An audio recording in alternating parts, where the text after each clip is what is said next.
Good evening, everyone, and welcome to the Ashland Planning Board meeting of Thursday, December 11th. A reminder to everyone that the meeting is being broadcast and recorded. I will call the meeting to order at 7:16. And the first item on our agenda is always the clerk's and chair's report. I believe since our last meeting, I think there was only one email. And that email was in regard to understanding what is happening at 501 Pond Street. So I communicated with Jasmine, and this is just information for the board. I communicated with Jasmine, and she said that she would inform that tenant about the progress for that project. So what typically happens on when we do get public comment is that if it is really a logistical thing, factual information, Jasmine will take care of those to answer questions that come in from the public.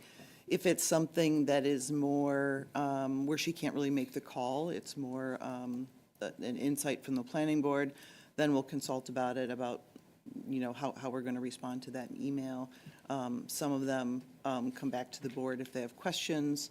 If it's about a project maybe that we have ongoing, that might be information that we relay, in this context in a public meeting, so everyone kind of understands what the questions are. It's important to understand that both when we hear public comment, which is kind of the same thing as the email, that the planning board actually isn't obligated in any way to respond to any question from the public or to any email received from the public, but we try to make an effort to do so. Any questions on that? Okay. All right, so next item on our agenda is public comment. Seeing no one in the audience and no one on Zoom, we will go right past public comment for tonight. So both of the public hearings, as you know, have been continued. First one, and what we have to do is just officially continue them to a date certain.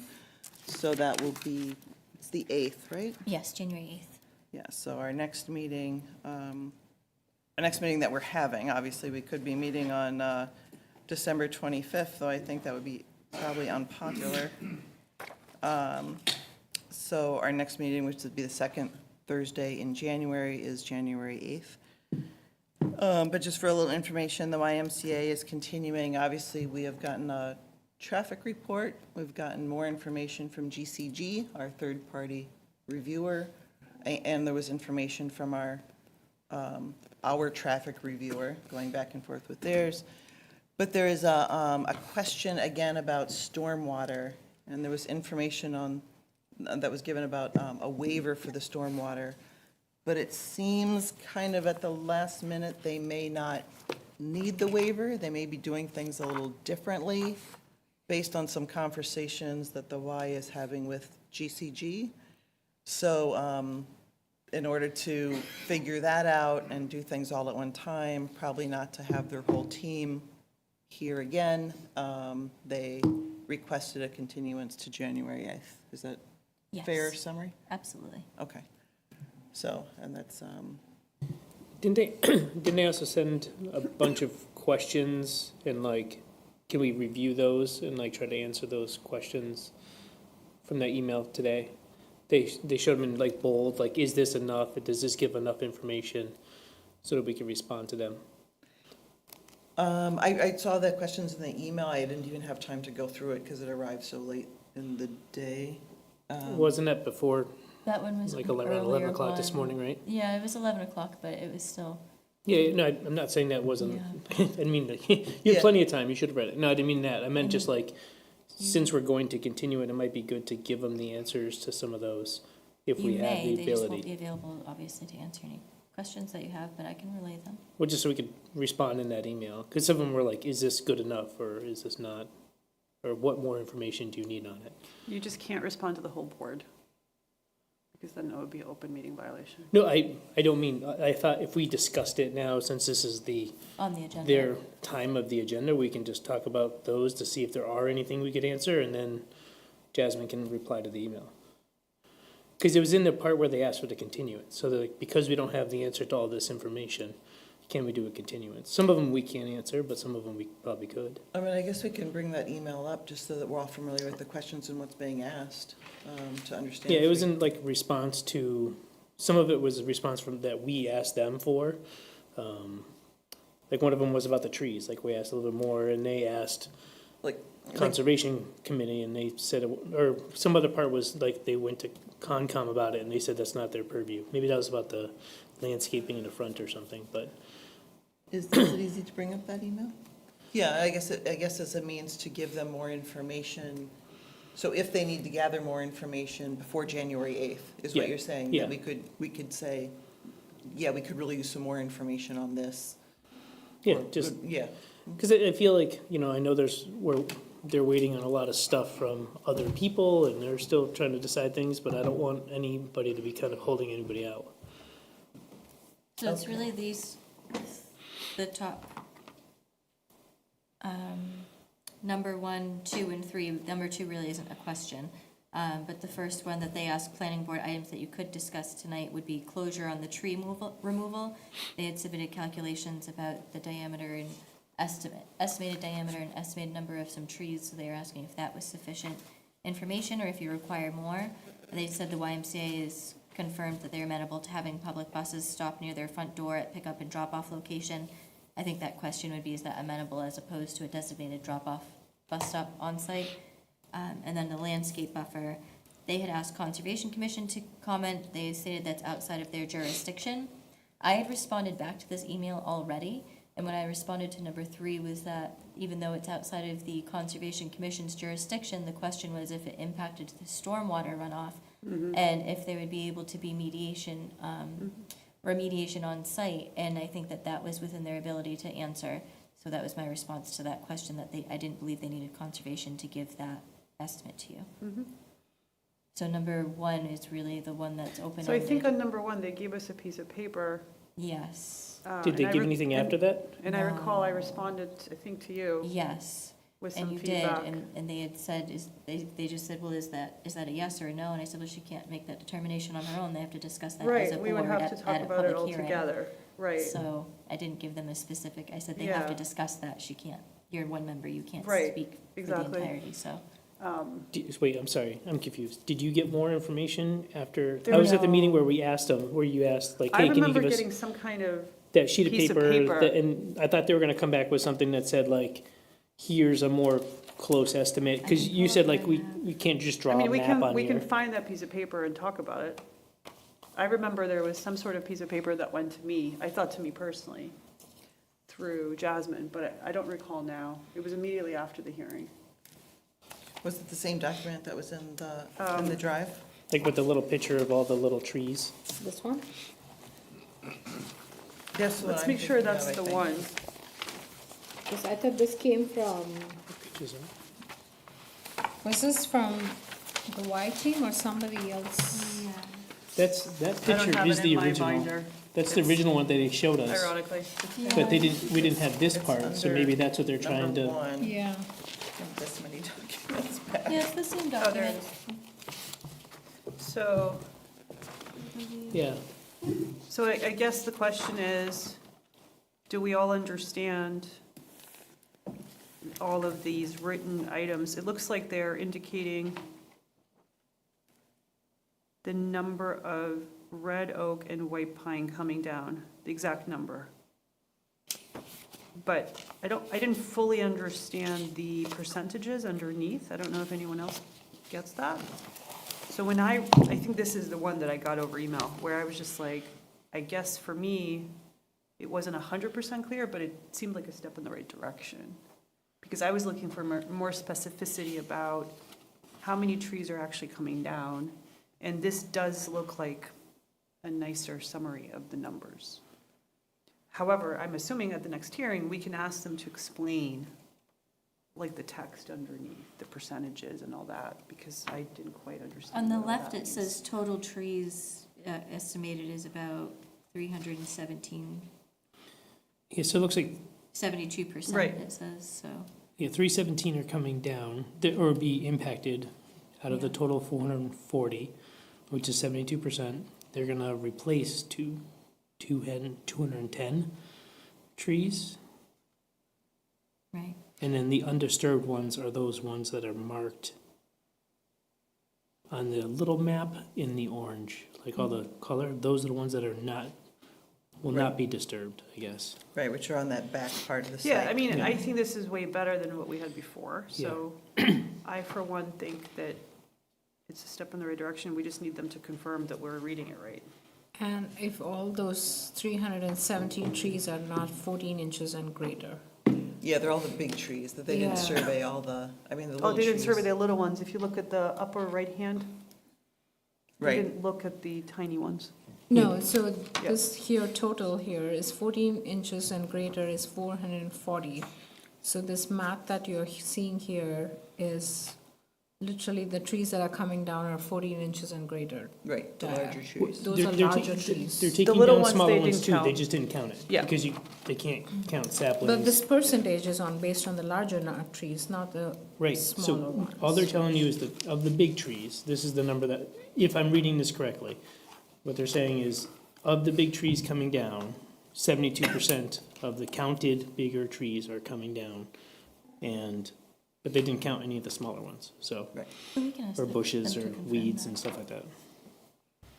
just to confirm that understanding. And what is that getting replaced by? What is the diameter of those 210 trees? So that would be a good question. I recalled them saying that they would just plant things that would grow. It's not like they're replacing it with fully grown trees. Yeah, you know. But yeah, to me, like, that's the kind of conversation we would need to have in January. Like, do we believe 210 is enough of a replacement? What are they gonna replace it with? What is it gonna look like? In light of all the little ones that didn't get counted, is 210 enough or not? Honestly, all I wanted was clarity. This document, I think, gets us much better to where we need to be. Now we just need to figure out what to do with this document. But again, that's more for the hearing. So we seem okay with the Well, I think- document I received? think that's the type of feedback Jasmine can respond with to that line, and it's going in the right direction. It sounds like Yes, I it is think is more what I- specific, yeah. which is what we were looking for. Okay. So, So one question I do have about, do we care what kind of trees they put in? I mean, like is it oak or Well, maple or? I don't think we can require anything per law, but we can have a conversation. You and- can, actually, under your landscape requirements. Good They point. can be, they can require them to be native species, That's which true. is something The that I type, think we but I don't do. think we can require a number. I don't, that's what I mean. trickier, yeah. Yeah. But the So type, we have no yes. control over number. We can't be like, oh, you must replace, we don't have a tree bylaw in Right. So Ashland. we don't have a minimum caliper. We don't. Well, Unless we you had a- can ask nicely, but you can't enforce. Right. yeah. We can't enforce They it. could come in with all saplings. Correct. But it's a conversation. This is why they're using the Right. word proposed, and we can speak about it and see if they're willing to do more. The reason why I'm asking is because certain trees, obviously in the fall, have beautiful red colors versus, yellow or something that, not that I care what colors necessarily. I mean, red to me always looks a little fascinating, but, I don't want to get to that kind of So detail. it sounds like but we can ask for we're the at that type of point. like native or non-native. I don't think we can ask for colors or anything like So, but I that. think they can definitely give us a species list, and usually they give you a list of where they intend on getting them from as well. You can ask, like, which nurseries are you getting these from? Usually they have to source them from multiple nurseries, so you're allowed to ask what Yeah. type of trees and, where, if you're curious. to I mean, know that. I was under the impression that the project is so in the funding phase that we're not going to be able to get necessarily those kinds of details. They may not yet, actually. Nor, is I it? think we can't really require them at this stage. So to me, this was more, I recall, just to be consistent with what I asked them. I really wanted transparency for the public because the original document was confusing to me. I think this is a step in that direction, and it's much cleaner and prettier and exactly what I think I asked for, but not necessarily what, the board is good with it. So to me, it's just a question of what else are they willing to do? Is 210 enough?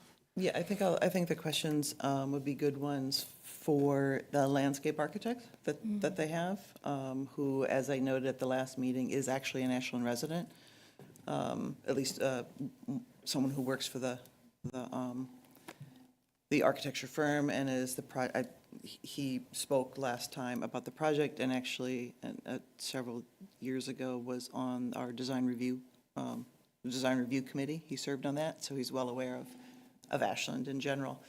So, but those are the type of questions I'm sure it's his expertise, so I'm sure he'd be happy to talk about ones that bring color or what their priorities were in picking trees, that'd be good education for us as well as how they go about their work. I personally don't know much about trees, just the building, so. But maybe Jasmine can let them know that it'd be great to talk to the landscape architect, to have them at the next meeting so that we can address those questions. But there's no other further information, it sounds like, that we need. Is that? I mean, I will make one comment, which is there is a aesthetic decision we're making with this project to prefer kind of open human enjoyment of kind of lawn space. If I recall, there's nice kind of visuals of sort of open lawns for picnicking and hanging out. There's also fields, obviously. And so we are kind of making a decision, right? We're kind of removing the more wild sort of spaces where animals can hang out, and we're replacing it with more sort of people get to hang out. And I'm okay with that, as long as we sort of realize what we're doing. And we do have, it seems to me we have a lot of open kind of hangout spots that are not fields. And the proportionality of that, we haven't really talked about, like how much do we need picnicking lawns or sort of benching lawns versus maybe leaving some of those little trees, I don't know, for bee pollination and little birds. Or just the right type of trees, so it creates shade that people can sit Yeah, under. exactly. So those types of details we haven't really explored because it's such an exciting project, that it feels like maybe these are minimalistic things. But yeah, it did get me curious because I remember those nice open visuals and, anyway, just thoughts. So maybe it's a question as well about how the YMCA uses, we understand fields, like soccer fields and things, but how the YMCA uses open areas, like, and why they choose to have, or open, more informal open areas. Yeah, versus like what I would define as more like wild spaces that kids can learn about, I don't know, birding and bees. So that might look a little bit more wild, but is still part of the natural kind of learning experience. So remember, some of this they're not going to be able to answer because it is based on that funding, right? Because they're doing this as in phasing. They have, the funding that they have is for the early learning center, and I think that's starting. They already have that ready to go. And I don't think they need anything special for us for that portion to start. I didn't think so, because that building is a separate building. So I forgot what the project of the name in the back was called. They're, at this point, they're no longer trying to get CPC funds for it. So basically, the first phase is to kind of get them to where it's going to start, but not where it'll finally get to, because again, that's going to be based on funding. So I'm not sure if they'll be able to answer as much of those type of questions as we want. They get funding faster, then they can do everything all at one shot, which will give us more clarity as it goes. Again, I'm not going to speak for them, but I just know that it could be phases, it could be, Yeah, I mean, I think I'd be curious as to about, for someone who's both familiar with the Framingham YMCA, which is pretty landlocked, and very familiar with the Hopkinton YMCA, where my kids went to camp, which is there are a lot of those general open areas, as hundreds of kids are out there doing various activities and moving from place to place all day. This YMCA in its location seems to be somewhere in between, those two things, and so, but it's a valid question to ask, like, what are those, you're taking out a lot of trees, what are those spaces used for in this YMCA, which is different than a summer camp, but it obviously is. Because they're not going to have the summer camp there, at least that's not their intention, right, at this one? Yeah, I'm not sure. So why don't we, I think the question to frame is like, thanks for telling us the trees removal part. Now, can you tell us on the landscape side, what percentage of that will be open fields for sports, like sport fields, versus open lawn space? What are you going to use it for? versus, leaving some wild things or building, planting new wild things? Like, give us that breakdown for our understanding of your proposal.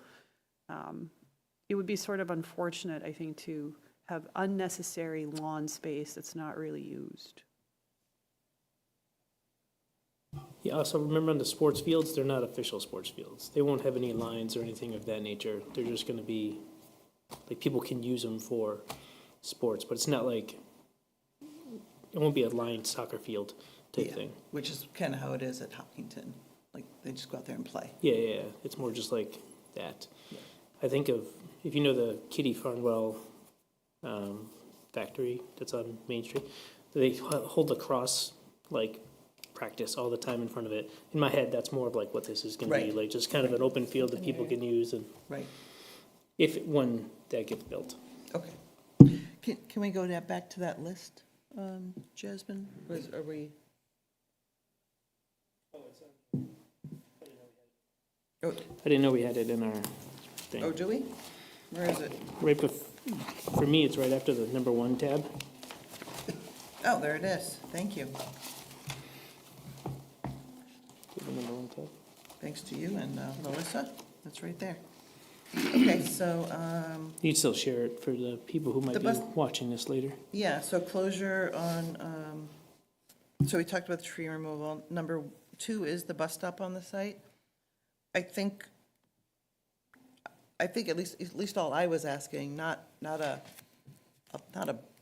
bus stop covered pavilion or anything, but just the fact that a bus of whatever type, school bus, local bus, can pull up in front of the front door area and let people on and get people Yeah, on. the concern was whether it was gonna be on the street or if it was gonna be in their parking lot, right? And this sounds like it's more like they're amenable to it being in the parking lot, right? Yeah, I think they, I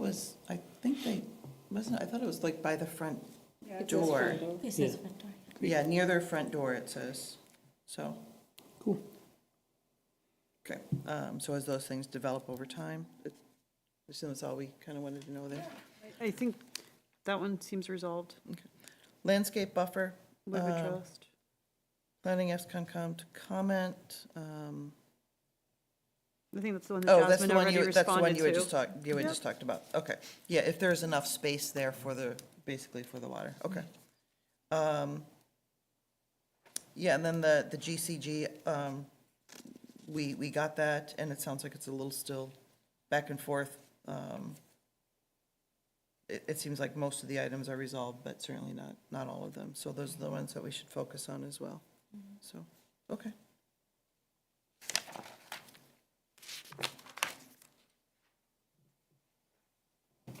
It says, draft approval letter for review. They're requesting that the YMCA have the opportunity to review the site plan approval letter prior to it being finalized. Please forward when available. When does that, just so, because I don't know the timeline of how these things work. So what typically happens is I draft a decision, and then I will send it out to the chair and the applicant for first glance for review to make sure that everybody is in agreement, nothing is outrageously outstanding, and then we'll send it to the board as part of meeting materials to review in advance of the meeting as normal meeting materials, so you can discuss it at a planning board hearing and then vote on it. And then we can make amendments, of course, during that meeting based on conversations. And how many meetings out do you think we are from something like this? It generally, in this current situation, will depend on where you are with your peer reviews. If they aren't completed, I wouldn't recommend closing the hearing. If they're not completed at this time, I can't speak to that time frame. They are peer review engineers still waiting on additional information at this time, and the feedback tends to be taking anywhere between 3 and 6 weeks for review. And just to modify a little bit the process, because what I had done in the past is to get sent a copy of the draft, right? And really, I'm reading it for clarification, like to have it read smoothly, not to take out or to put in content, but so that we're not kind of wordsmithing as much as, to make sure it just reads easily, both for us and for them, and then to send it to the applicant and to the board, again, so that we're not all correcting the same And it is things that aren't clear. like finer detail things that the board wouldn't be aware of. Like we have to assign addresses. 30 Memorial Drive was not an address. They chose that address in their application. It wasn't assigned. It's not an address that exists in our GIS. So we actually have to create addresses for them, but we have to reference that in the decision, what the actual addresses will be. And so that's why we send it to the applicant's town council, so that way they can review it from their point of view and say, okay, yes, so all the things that we need reflected in here are reflected. So it's the exact same idea as Tricia reviewing it. It's really just for making sure that everything is how it should be in the details of it, not in any way part of the review and the conditions that you're looking at and the criteria that as it stands to site plan review. Yeah, and I'm actually okay if you guys want at the same time I do, I would just say, don't get too married to that copy as I'm trying to edit it for clarity and for readability. So then if people have multiple copies and that's when things start to get confusing. So it depends on, what you want. If you want the copy when I get it, I'm fine with that. But just know that I'm going to be going through it with a fine-tooth comb to make sure the wording of it reads well, makes sense, isn't repetitive. There's just a lot of little edits I make along the way, typically, to get it into shape. So, we're not there yet, so we can discuss that next time to think about, kind of what you want. So, okay. All right, anything else on there that we want to cover? We're going to look at our board meetings later in the meeting. We don't know in Conservation Commissioner scheduling.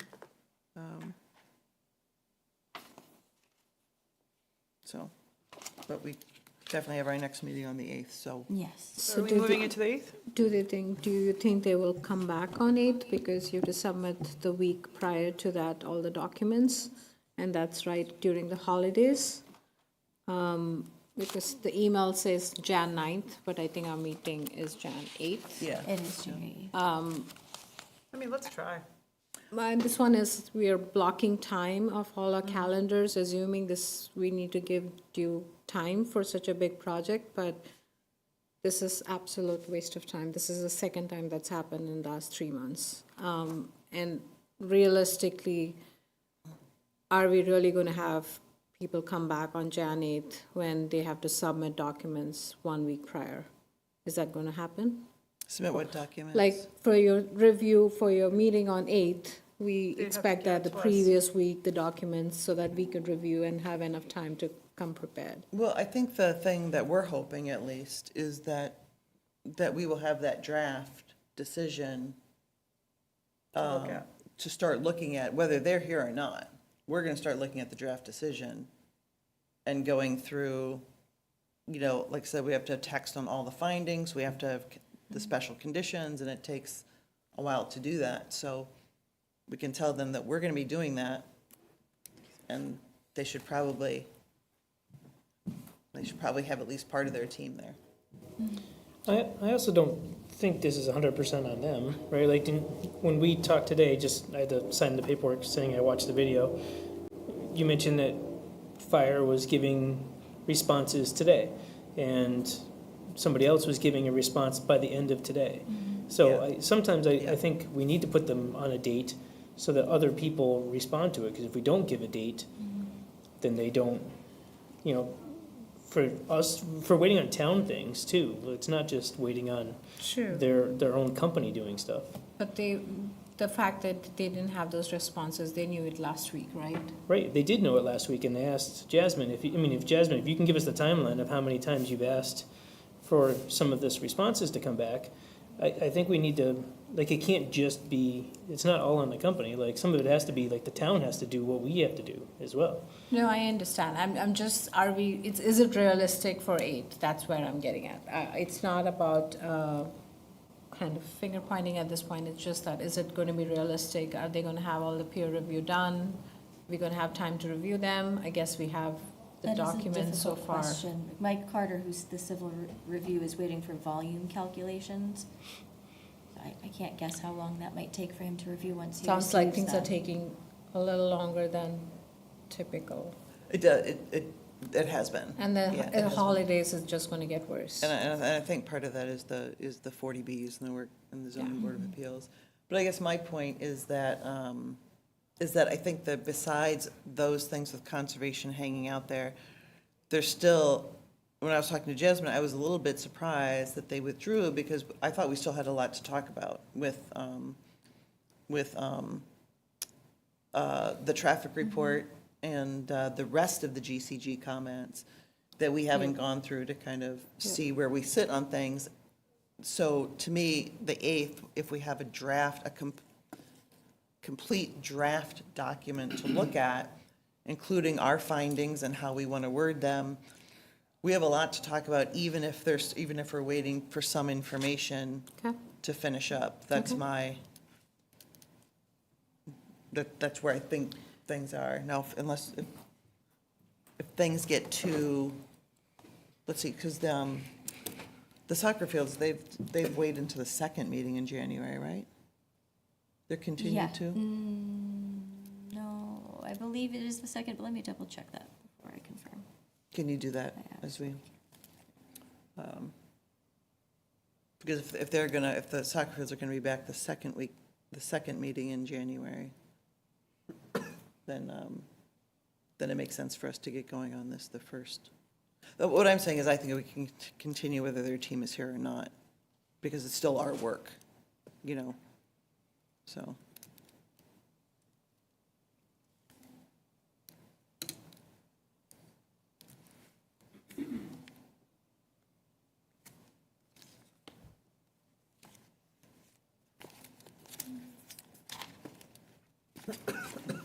They did request through January 8th.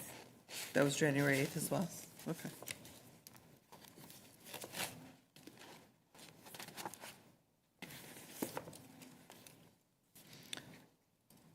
All right, well, I still think we should continue it to January 8th, given that one of them may drop out.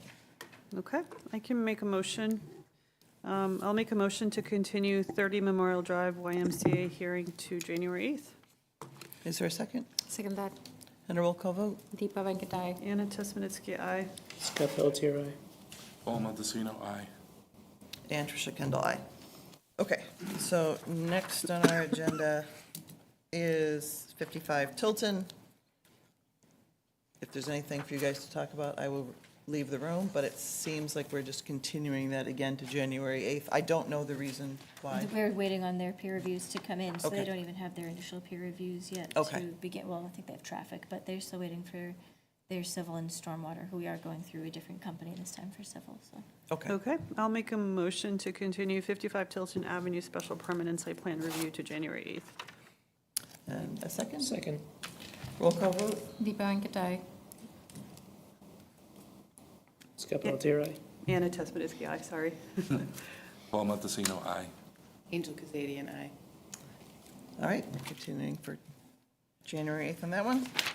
And Table Pond Street for now, so. we Yes, stand the next thing on the agenda is a decision review for the 501 Pond Street natural gas modification. We're going to table that until the very end, because Anna is in a butter and steps out for that one, so she might as well do it at the end. Let's just get through, before we come back to number 6, let's just get through all of our regular Okay. business reports and stuff.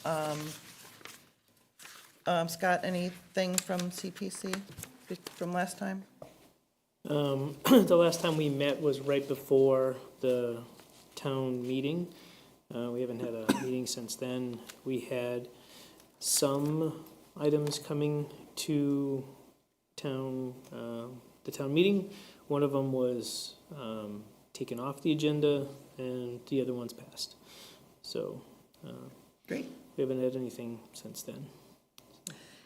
It's also and just so you know, and you and I might have talked about this before, but so the board knows as well. We have a member, it's required for the planning board to have a member on the Community Preservation Committee, so that if in planning board we see opportunities to use some money, that's okay for the planning board member to say, hey, you know, it would be great if this project went after some money for on the CPC, or vice versa, right? To try to connect projects that we see with the money that is sitting there. And that's kind of why the planning board member is on that, is to kind of facilitate that kind of communication. Yeah, actually, well, one of them that did come was, they had to back out, but was the Y for that money. And he was originally asking for that for the spring, and I was like, no, let's do it. Push it now so that we can get in front of the town and try to get you that funding quicker, because I thought it'd been good. Now, there was some legal stuff that came up with financing and whatnot that they couldn't do, but that did come forward. I did mention to the 55 Tilton project about using CPC funds for affordable housing to maybe subsidize one or two of the units, but it didn't. After doing some more research, it still made it kind of unaffordable, for the project, because it's not a big project or anything of that nature. So there's definitely opportunities, and if people have ideas, I'd love to bring it forward, because we do have, I think there's 5 categories that the money can be used for: historical,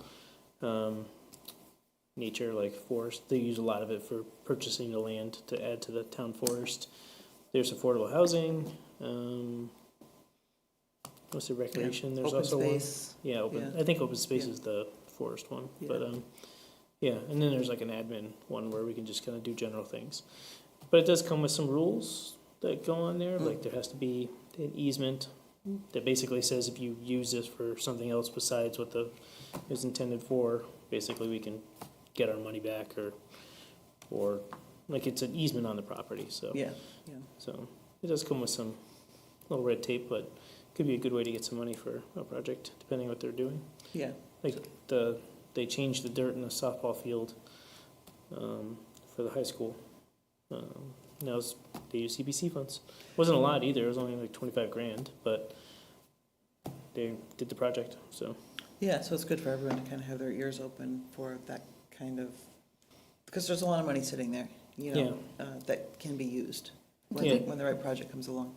The design firms come with cost estimates when they come to you, or is it more CPC figuring out how much they want to allocate for a project? no, it's usually they come. So like they're doing a project now at the cemetery across the street, trying to find old burial areas and clean it up and stuff like that. And they brought their own estimates of like what they would need for ground penetrating radar. We tend to be like, ask for a little more, just like get the right amount you need, because costs go up, by the time it gets approved and you get it over there, and you want to have a little wiggle room. And we always have a caveat on there: if you don't use all of the money, it gets pulled back in.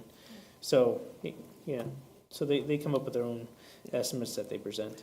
Yeah, it prevents applicants from to come back for small amounts of money that they didn't anticipate, and instead give them a little bit more, and any extra money gets returned. Yeah, So, because we approve or put it forward, but it has to go through the town. Yeah. So it's every 6 months. So if you wait, if you brought one now for December, you're waiting till May for it to get approved. Just prices go up. So yeah. All right, thank you. Deepa, anything from Metro West Regional Collaborative? I think we had one, I want to say a few weeks ago, which was on historic preservation, which was a very good one. But I don't think any more are scheduled for the year, so right after the holidays. So in those meetings, that's regionally just people talking about how they're, different towns talking about how they're dealing with historic preservation? This one, MAPC kind of Oh, okay. presented big picture of historic preservation and how some communities are dealing with it. But Okay, and then people share experiences. But it was a good conversation. great. Yeah, and again, we have a, Yolanda always recommends that we have someone there so that for that information, that things that might tie back into planning board, that someone can bring that to the table. And then we have comprehensive plan, which was successful at town meeting. Woo-hoo. Yes, very exciting. And what I would say the next steps on that is the select board and planning board have to work together to create an implementation committee.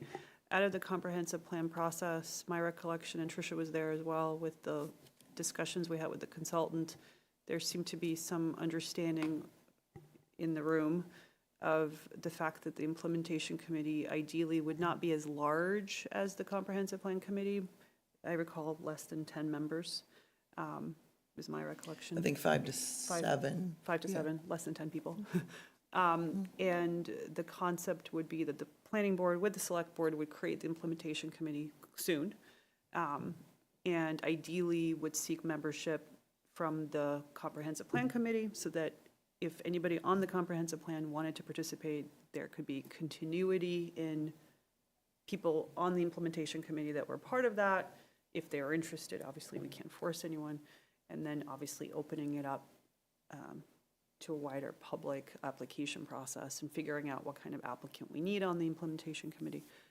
So all of that has to start. My recommendation to this board, because the comprehensive plan is within our jurisdiction, is, you know, there's benefits to us at some point, I think this is on the agenda, to talk about that and see if we can come to some resolution.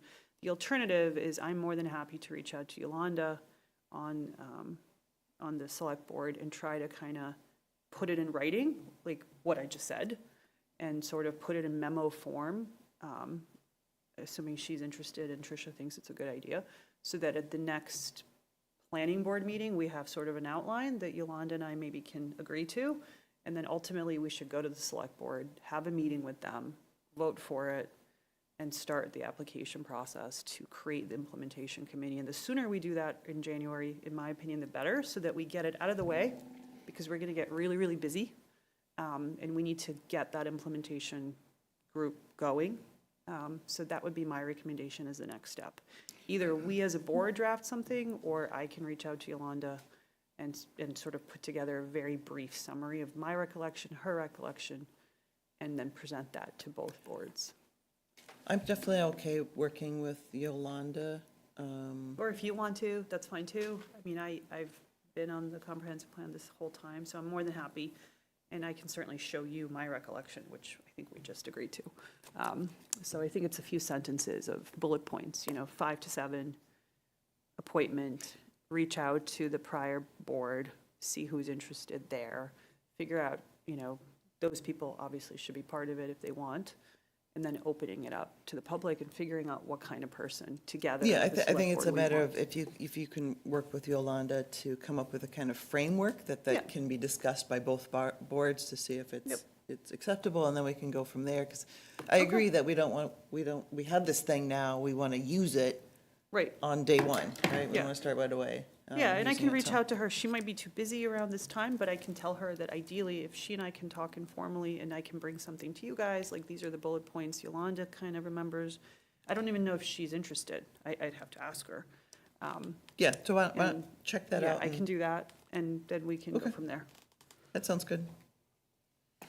All right. Or Brandy, whichever one, whoever's available from the select board. Okay, so then we have ongoing and new projects. Anything on our horizon that we know about? Nothing right now. Okay, we have enough going on right now, especially with ZBA. Housing production plan.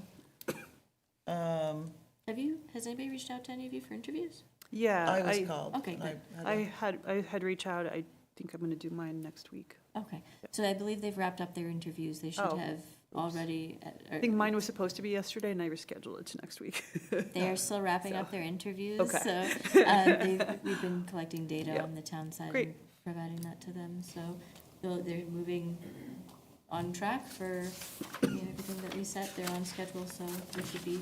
Who was chosen to, Jennifer Golton, James Golton. I'm not sure that was his question. yeah, Oh, I'm who was sorry. chosen to be interviewed for whatever this is? Oh, it was a large list. It was the entire planning board, the entire select board, So were you, members from. but And does they that just mean And they everyone just was? chose randomly? I'm not sure if we gave them a comprehensive list, and I don't know if they interviewed everyone on it, or how that Well, I selection wasn't process interviewed or worked. reached out to. Interesting. If I can anyone, ask them. I'm not positive how that process works on their end. yeah, I mean, if you guys are, I didn't know either. I kind of assumed everyone was getting an email or whatever. But if you would particularly like to give feedback, I don't know how their process works or how their funding works, but, What you know, is it? maybe give your name to Jasmine right now so she can tell them these people are actually interested in participating, because you could give that to Jen Golson, right? I can, absolutely. I don't mind giving a few names, but I would like to hear her process first before I try to implement how she Right, does it. right. I'm not sure how they do it either. What is it? So it's, you're aware of the housing production plan and that we're updating it and why we need to update it. So the housing production plan is essentially how we determine how growth will be, how we would prefer growth to see housing growth in Ashland, and it's important that we keep in mind affordable growth and that option, so that way we, once we maintain safe harbor status, we have a goal to keep us there, but also if you don't have an active housing production plan, you can't claim safe harbor if you're below 10% SHI, because you don't have a housing production plan to prove that you're meeting your growth goals. So you can get safe harbor for 1 year to 2 years in a 40B without having your subsidized housing inventory met by meeting certain criteria. And if you don't have an active housing production plan, you lose that right. So our housing production plan expires in 2026. It expires in May. So it's critical that we update it. So we've signed a contract with J.M. Goldson to update our housing production plan, and we'd sent a calendar probably in November, early October, late October, early November, of how the process would break down the timeline. There's going to be a joint hearing with the planning board and the select board to review the plan and draft, and then a second one to approve it after that. So the process right now is that J.M. Goldson collects a lot of data from us. We chose them because they just worked so closely on our comprehensive plan. They had a lot of that data already, so it saved us actually some cost without having to transfer a lot of that data. And right now they're in the interview and data collection process while they're working on a draft document. And once they have that draft and goals identified, then they'll share it with the boards. Yeah, so it happens every 5 years. Brandy and I, well, you know Brandy, were on it the last time. And so it's, and we used a different consultant, the MAPC. Yeah. It was a different group. Yeah, that we used the last time. And there will be a public session as well. So we have Yeah. an open session, open to the public. It's very interactive, so it is like a public process. Yeah, so this time, you know, since we already have the comprehensive plan, that a lot of that information feeds back into it. Obviously, since they were the consultant with the comprehensive plan, they have all that background information. But it's a document you want to have on file with the state for, I think there's a lot of beneficial reasons to do that. So it's a 5-year process, and the time is just up again, so. Yeah, cool. I would have liked to have been interviewed for it, so. They asked for we provided a pretty comprehensive list. I don't know how, I can ask them how they did their selection process. I'm not positive. Yeah, that'd be great. Yeah. If I can't be interviewed, I'd like to at least know why Yeah, absolutely. some were chosen somewhere. It might be that they just chose the chair and vice chair of every committee, but Or also. the two people who are they familiar with.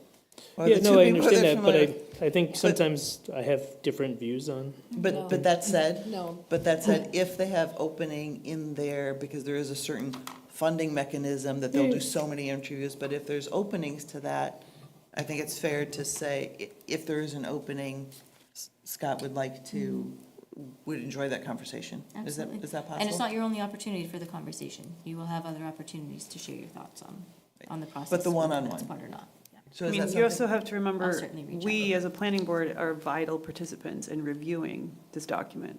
So everyone's opinion in this room is going to be part of the process. Do you give your opinion based on you as an Ashland resident or you as a planning board member? As a Individual. planning board member, Yes. or if you want to do it as a resident, you're always welcome to. You can No, typically stand I'm up to asking how public they're comment. asking. I have not had my interview. I assume I'm doing it in the capacity of a planning board member and a comprehensive plan member.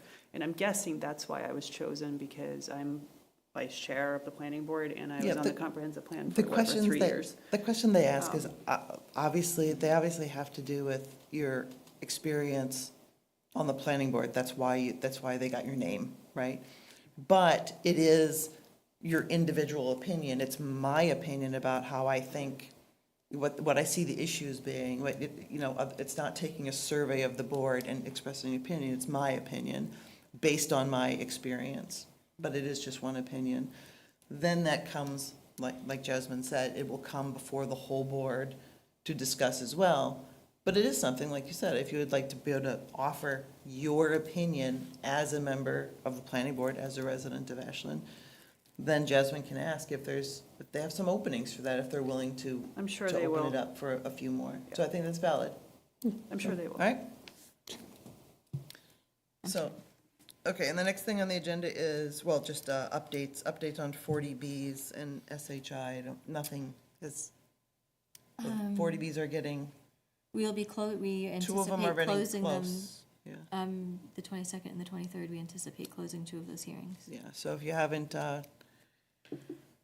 But just for But- common knowledge, you don't get any type of safe harbor or anything until building permits and occupancy permits are issued. So a common misconception is that it's approved, so we're safe, and that's not accurate. I just want everybody to be clear, once it's approved, we don't actually have any type of safety net until they have building permits in hand. You said building permits, then you said occupancy. You get different types, so you get a 12-month safe harbor once they obtain building permits. You have 12 months for them to ask for occupancy permits until you lose safe harbor. And then another 40B could come in and apply. If they obtain their occupancy permit within that 12 months of receiving their building permit, then you get another 2 years of safe harbor from that, regardless of if you've reached your subsidized housing inventory. Until you reach your occupancy, you don't qualify for subsidized housing inventory. There's a So lot if of it takes process longer to than a 40Bs. year Yes. for them to go from building permit to occupancy, which I imagine it would take longer than that, especially for some of these big We're ones. reopened to 40Bs. We're susceptible during that time if nobody's pulled occupancy and we haven't reached subsidized housing inventory. right, but you also have to remember that we have 3 of these going on. So there's multiple building permits, multiple occupancy permits. No, I get it, but. And it's usually but- done in phases, so, right. it's not, like, Oh, they'll like start every pulling time it- occupancy at like 70% completion or something sometimes, depending on. And is it every time they pull a building permit, we get another year?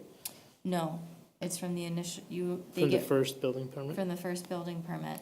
And then most of these buildings will only have one main permit because they're going to be doing the foundation first. So there will be other permits, but this is what starts construction. So you get 12 months from their first building permit, and then the occupancy you get from the first occupancy. So anyway, these, if you ever want, those meetings are on same weeks as our meetings, but on Tuesday evening. So if you want to tune in or come. I haven't been to as many as I should have been, but You have anyway. a lot going on. meeting minutes review. Way back to November, well, it's not that far back, November 6th. Those are at the very back of the binder.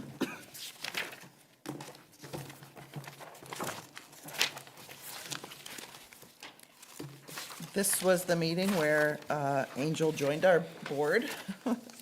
So the quick beginning part of it is with the select board, and then we had the YMCA public hearing, which was probably a lot of the meeting.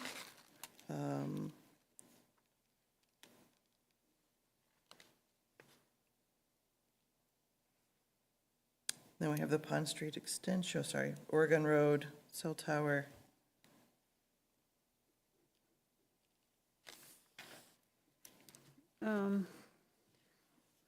On page 3, lines 116, 117, I'm being quoted, but I don't necessarily remember saying it. The sentence doesn't quite make sense. Ms. Tesmenidsky stated in regards to connectivity that if we're paying for a connection by seeing trash in a generator, she's clearly against that. I think I get it like a little bit, where I must have been like, the significance was whatever connection we're gonna have, if we end up with the result of seeing the trash, that's a problem. Because I think the way the path was gonna be built, there was like a connection issue that you brought up, Scott, and then the response was, well, if we do it this way, we'll see the trash. Yeah, it's a very unclear statement. How would Yeah. you like it, how would you like it restated? I don't, Maybe something like, I stated that choosing a path for connection that exposes the trash would not be Acceptable. acceptable. I think that type of sentence would be Yeah, better. Yeah. Because I was like, I don't even know what that is. I This mean, was- maybe I this- spoke this way. This was the zigzag, this Connection, this is the trash. zigzag ADA Yes. sidewalk they were gonna put in. Yep. Yeah, that Or comes, they didn't wanna put in, but they were asking us. Yeah, That's and I what will I say, the said. next sentence is also sort of run on, where I'm like, am I really talking about a bus shelter and solar all at once? Very hard to imagine. It just seems a little run on. These minutes felt a little bit more choppy to me than former minutes, but I'm not gonna, like, I'll let it go. It just felt a little bit like things were being squished together. But I'm okay with it. The rest of it was not that bad.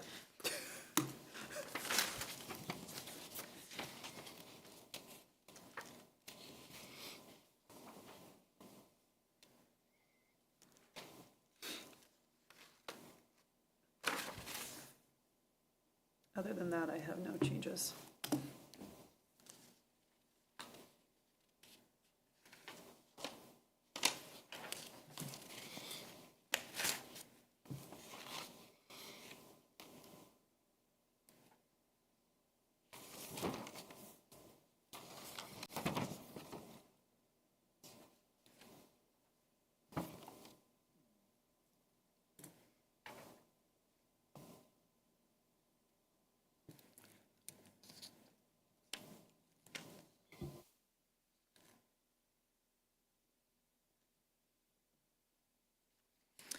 all right, any other changes? I would just make one change on line 34. This is with Angel's appointment, that it just says, when a board member has to recuse themselves from it should be a special permit project, and not just any project. That's the only thing I would add.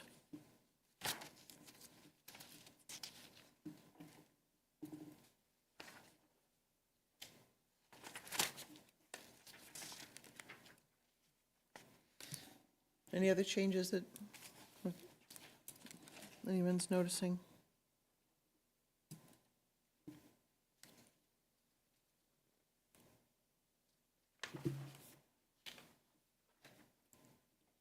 Right? Is there a motion to accept as amended? I'll make a motion to accept as amended the November 6, 2025 minutes. Your second? Second that, And a roll call vote? Deepa Venkatai. Anna Tesmanitsky, aye. Scott Pelletier, aye. Paul Montesino, aye. And Tricia Kendall, aye, so that is done. Draft schedule for our next upcoming year. We don't typically actually look at everything, the whole, actually, you had a calendar in here right after the meeting minutes. didn't you? Yeah. So is anything on this? So the very last page in the binder is our meeting schedule. It typically is pretty,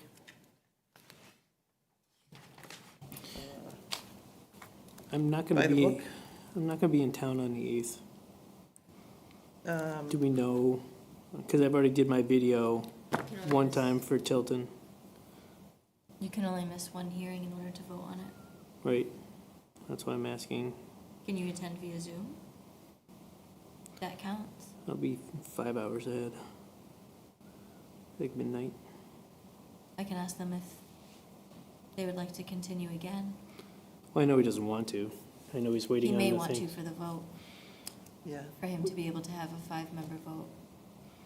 It's, usually we leave that up to the applicant to decide if they'd like to move forward with a 4-member vote or a 5-member vote. Well, let's make sure we have, is that everyone is going to be there on the, Let's make sure they have material to begin with. They may ask for continuance anyway. I mean, I know, Why don't we yeah. make it about them, because ultimately, we need all the stuff, right? So, Yeah, I mean, I'm around. Why- It's why not, worry I won't be on a until- cruise ship this time. I'll be like in like a place On with, land. yeah, with internet and whatnot. So I'd love to, I don't want to miss that one. I don't want to miss any of it, but So it sounds like if they don't ask for continuance, Europe. we will explore It's how they middle- feel about middle of a the night. four-member vote. yeah, so I said 5 hours. It's like midnight. It literally starts at midnight. It's Europe. I mean, the rest of these meetings, it's London. hard to know so far Very ahead of good. time. London. London. I Yeah, would say, looking at the first quarter, it's fine for me, Actually, but I don't think we can really predict our future. So, Yes, No, so- it's just, this is the general schedule, and if anybody knows, That's pretty like, Scott, standard. pretty ahead of time, or sometimes, you Yeah. know, I'm going to South Africa with my family in August, or something like that, you know. yeah, so, and we do have only the one meeting listed for November because the 26th is the day after Thanksgiving, which is a holiday, so we actually can't meet then, and December 10th, and then the second meeting is December 24th. So when we get to that time of year, sometimes we manipulate our schedule if we really need to get things done. It's literally a year away, so. And approving these doesn't set them in stone, it's just a preliminary approval, we'll put them on the calendar, you may change these dates. Yeah, in fact, I don't think we've kind of just all like, yeah, it looks good, but I don't think we've ever voted on it before. I don't think we've ever voted, So, I don't think we yeah. need to No. vote, other than No. informally go for it. Yeah, so it's good. It's Yeah. listed as is, and we'll keep January 8th as it is for, well, we've already continued it to that date, so we'll have to, we'll see where we are with that. yeah, we'll see. So- I'm actually going to be in France, so I thought it was London, so it might be 6 hours. I don't know when Yeah. the switch is, but And sometimes sometimes what happens if we lose a member or something is that we re-list it, we re-advertise it, and it resets everything again. I don't know, that has to be a discussion with the applicant, because It there's does. a cost involved, but, Yeah. so, we'll figure it out. We're not asking you not to go to France. So. Bon voyage. Okay, upcoming meetings, January 8th, we've talked about that multiple times. Now, we're not going to adjourn, but we, okay, so, You guys just have 501? Just So have I guess 501. I'll leave for just leave, and you guys will close Well, without me? well, We actually, can we're. adjourn without you. Wait. Oh, we have one more item. We're back Okay. to item 6, but only because it's on there. We don't have to do anything with this tonight. Okay. But I thought if we, and we ended up talking about the YMCA more than I expected that we would, so that's why we kind of have this in here. So this is getting outdated now. Obviously, there's some things crossed off. It's a list that Kate started, and then I reformatted to kind of keep track of what things we had talked about that we should do, what things that we are in the middle of doing, just goals that we have. And so,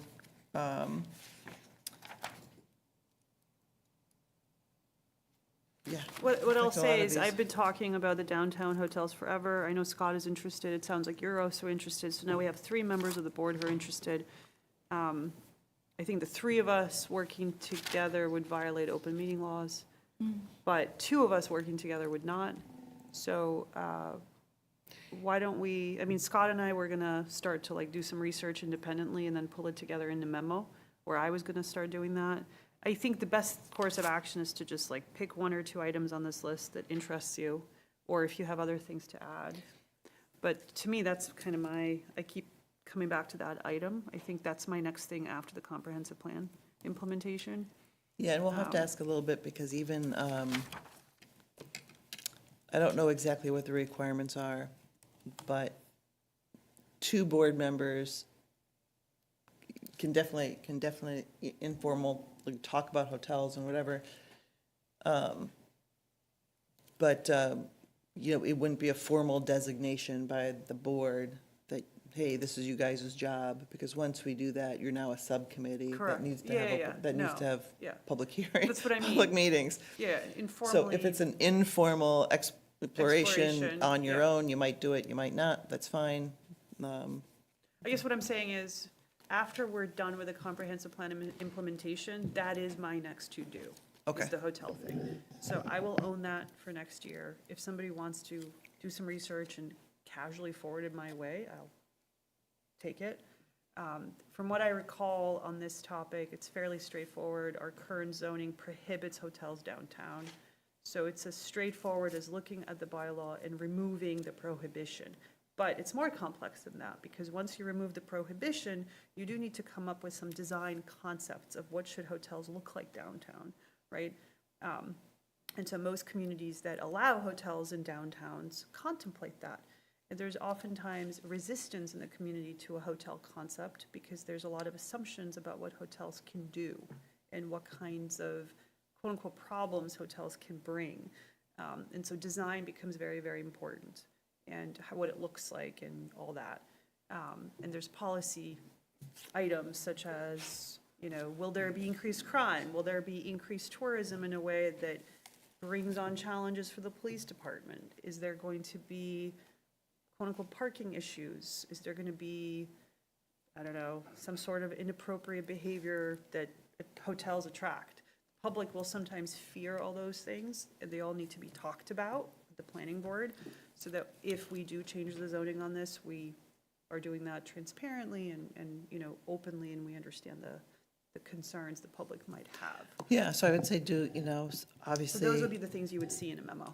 Yeah, it's just, and whenever you're ready, We can talk we'll about put it on the agenda as a, and advertise it, Yep. so that people can come in and we can, Yep. And it was born originally from the concept that the hospitality industry is one of the most growth-oriented ones in Massachusetts.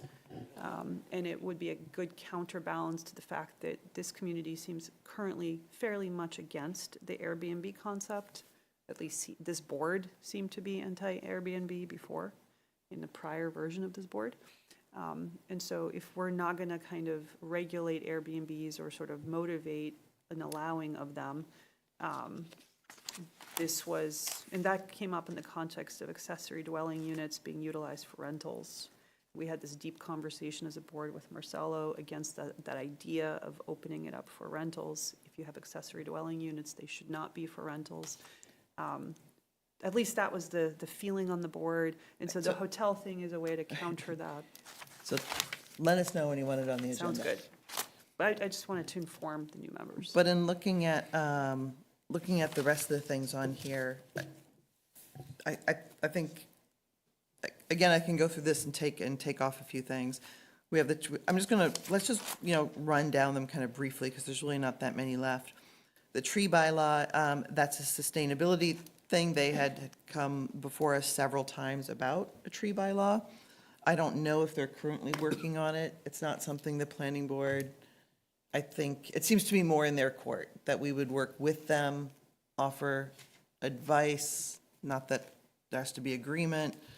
But they were in 2020, was it a year ago already? Has it been since you weren't here? No. Right, so it was before the spring. We had met with him several times, so I don't know where the status on that is, but we kind of leave it on the to-do list. The accessory dwelling unit bylaw is done, though we will be looking at that in terms of the in-law apartment, which needed to be pulled from the last town meeting that will come up again in the spring. So the two after that are obviously done or off our radar. Zoning for downtown hotels, that was Anna. The bylaw review is something that, though I'm having trouble getting motivated with it, is something that I was going to, and still intend to do. Having been on the board for, 7 years now, I just want to start going through the bylaws and kind of nitpicking, not the change of the bylaw, changing the bylaws, but finding where there's inconsistencies, where there's two definitions of the same thing, where some kind of punctuation makes you question the understanding of the bylaw, those type of things. And we've come across them through the years in the various bylaws, so it's a very just nitpicky kind of editing that I'm going to be kind of taking up. And maybe I'll have something for Springtown meeting of these little tweaks to try to get things into shape. Site plan review timelines, that's actually something we already did. That's checked off the list. We just tweaked the timelines that we had control over so that site plan review aligned with special permit. Before, they were two different timelines, which didn't make a lot of sense and was hard to keep track of. Did we bring a warrant? Am I losing my mind? Yes, we did. Oh, wow, I And really it lost my mind. passed. It was like a one-liner in the Yeah, meeting, okay, so, I remember now.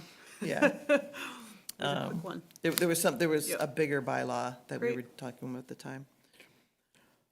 Design review committee. As you know, we don't currently have a design review committee, and so one of the things we want to work with town council on is a different kind of design review committee. I think we had brought up last time that it would probably be, it's hard to get architects, and we only have a limited amount of them in Ashland, and other people who are focused on design to sign up for 3 years on a design review committee.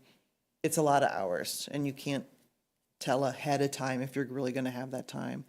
So the idea was that Anna had, that we have a system set up maybe of ad hoc committees, that when we Roster. have a design project, that we can get 3 people from that roster to do a design review of that project, and then they're off the hook again. And I didn't talk to Lisa about it, but I think Jasmine did, and there seemed to be that there may be a way to pursue that. It may require a bylaw change, but that's something I think we need to pursue. I think that should be, to me, it's one of the more things on top of our agenda, maybe for this year, is to look into that. So, And that's important because. Angel has a little insight into that because her husband was on the design review committee. Right. Oh, boy, it's like 2 lawyers in Many- one house. Yeah, many years ago. luck to So, so in his insights, when we get into that process, might actually be very useful, if you can, Sounds like we have a Pull it. roster member right there in your house. Great. yeah. So, so anyway, that's what that is now about, this kind of transition. Some of these things are just meetings, like we have found over the years that it was very helpful to us to have Jim Adams, the school superintendent, have a meeting with us. Tell us about how, what we do on the planning board, approval of projects, how does it affect schools? Like, just to understand and gain that information. We had one with the fire department, right, and understand their take on things. So that was very useful. So a number of these, the Water Sewer, Ashland Cultural Council, and the Historical Commission. And we've met with the Historical Commission about more specific projects. But it really is about understanding what they do and how what we do relates to what they do. I think we had one with Concom too, as well, an informational session. So, and we can have them again as obviously we get new board members. Zoning Board of Appeals is another one. They've been a little busy recently. The Fiscal Economic Impact Tool, I'm not sure where that is ending up. The town has a tool that was developed years ago by a consultant who maybe was working with the town at the time, to try to figure out what the economic impact is of various projects that come into town, right? Putting in a bunch of factors and spitting out a bunch of information. The question was to try to be able to compare our economic impact tool to other ones out there. But what Peter found was that there wasn't a whole lot out there, and that more often towns were like, "You have an economic impact tool? You know, what is that about?" Right? So I'm not sure how that will be. I'm not sure the best way to pursue that, actually. I mean, the consultant is someone we have come across in other projects, right? He, I think, has his own consulting firm at this point. Was the tool, I forget, was going to tell somebody in the town, what is it when a project comes alive? What does it mean in terms of the taxes that pay? Because that's something that many towns have. They do. It's not yeah. new, and I don't think anytime it's- a big commercial project comes in town, it's automatically kind of links into that page, and any community member can actually see how it impacts them. Yeah, I'm not So sure, I'm 'cause I not don't. su- I'm not I sure don't know 'cause- why we were told that that's something special. I don't think that's true. Yeah, I'm not sure, I'm not sure. I think there's I don't lots know. of different versions of it. Ours might be a little bit more, from what I recall, ours is kind of more refined and has other pieces in it because it was for a particular set of projects. But what I do recall, what Peter was looking at is, I think he was talking to either Framingham State or Yeah. some kind of entity, because there are economists who do these things regionally as part of the Metro West community. So I think Kate was asking, if I recall, Kate, I think, wanted to make sure that whatever was developed is accurate or maybe updated. I can't quite recall her focus point, because we do have it. We have this tool already, but I think it was about updating it. Is I was gonna that- say, it's probably very out of date. Yeah. Jasmine, in your experience, in the towns you've worked at, have you used some kind of spreadsheet, program, tool to understand a potential project's impact on taxes and other resources? No, and honestly, that's actually a very, to be frank, that's a very far overreach of your purview of what the board can do. You can ask for that information, but it's not something that is within your range to necessarily I review. think And it's during right out of specific our- projects, you Yeah, can, I'm Yeah. pretty sure but as it's like in a our- general, No, this for would the be used for town. specific projects, And and then I'm you pretty would- confident our bylaw allows for some consideration of those Right, items, and which that's, is you would why the ask, tool that's when you exists. have a peer review. And you would have a peer reviewer, you would ask the applicant, what are these analysis? And then you would hire a peer review at the applicant's cost to go through and say, how does this financially, fiscally impact us? Because you don't have that data on hand right now.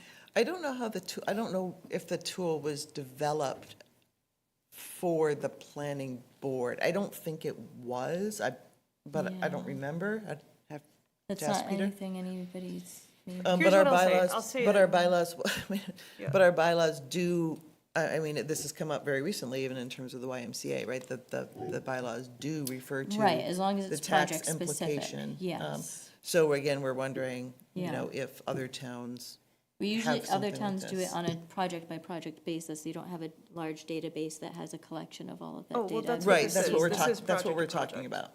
Yeah. The project, a Yeah. a specific It's project. basically an Excel spreadsheet Yeah, that is specifically used for a project. No, nobody, there's no one specific metric for that any community that I'm aware of has used. I mean, you can't, there's so many different variables about it, I don't know how you would even go about doing that. It's a calculator. It's an economic I tool. understand, but I Yeah. don't know how, you can't use that same calculation for every project, typically. Well, that's because you plug in specific data. yeah, well, maybe, So, But again, that's usually something that you can ask the applicant to provide that information. well, here's what I'll say. Here's what I know. The town of Ashland paid for it. It Yes. exists, and the town of Ashland found It's it a reliable software. and reasonable.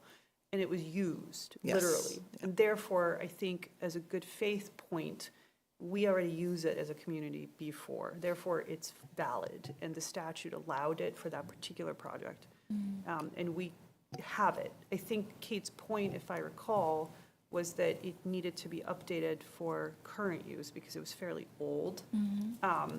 She is a member of the public. She still exists in Ashland. Oh, of course. I think it might be helpful, I can reach out to Kate and have her refresh my memory as to what she was seeking from Peter. I think Peter had started quite a bit of work on it. I recall he was working on getting more information, and I'll see what she remembers. I'm more than happy to continue Peter's efforts. If he reached out to the economists in Framingham State to try to explore how to update it, I can send that email. I'd like to look into it because there, again, there are costs associated with some of these things. I don't know anything about it. This is the first time Yeah. hearing, so I would like to at least have the opportunity to course. Yeah. explore and understand before we make any movement or effort Yeah, on it. no, I was Yeah, under so- the Would be impression okay. you knew about it already. yeah, so Not in the let me least. gather some information. I'm sure the thing is sitting somewhere on the computer, Maybe. maybe in some secret file.